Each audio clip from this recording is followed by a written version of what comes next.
Good day everyone. Today we are going to show you our new product, IPCOM Mesh Wi-Fi technology. So we will do the unboxing. So here's the box. So very small. Um, if you have any idea about the Mesh Wi-Fi technology, before, Mesh Wi-Fi is very popular sa mga bahay-bahay lang. So we have yung tinatawag nating home mesh Wi-Fi. Then si IPCOM is nagkaroon siya ng idea bakit hindi natin gamitin sa enterprise or for business solution itong mesh Wi-Fi na to. So sa box niya makikita nyo itong series namin na to is tinatawag namin EW9 and EP9 series. Si EW9 siya yung main router na tinatawag or main AP. Then si EP or EP series namin, siya yung mga repeater naman. So, sa isang box na to, may mapapansin nyo, we have 3 pieces AP. So, ito siya. Ito yung EW9. Siya yung may interface. Siya yung may LAN port, siya yung may WAN port. So, sa ngayon, kung makikita nyo yung interface niya, yan.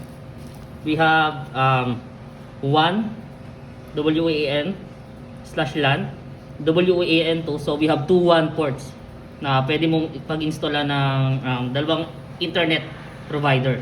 So we also have 2 LAN port which is a gigabit port na siya. Then ito naman EP9. Kung mapapansin niyo sa EP9, magka-size lang naman sila. Ang pinagkaiba lang is yung EP9 or yung mga repeater natin na mesh AP, they don't have interface. So ang meron lang sila is yung DC adapter just to power on. So yung iba nagtatanong bakit walang LAN interface. Kasi kung POE natin to, POE powered, madi-defeat natin yung purpose ng mesh Wi-Fi or wireless technology ni mesh. So eto, may isa pa. So this one is another mesh AP. Papansin nyo, sa 3 piraso na to, actually sa isang piraso, it can connect 50 users. Already 50 users sa isang piraso. So once na sinet up natin 3 pieces or 2 pieces, it can accommodate up to 100 users capacity. So mamaya papakita namin yung mga niya, yung cellphone app features nitong IPCOM mesh natin. So in the box also, we have yung mga DC adapter. So pansinin nyo nga dito sa naka-connect na yung niya, naka-connect yung wall mounting niya or pang ceiling mount. So pwede nyo itong tanggalin.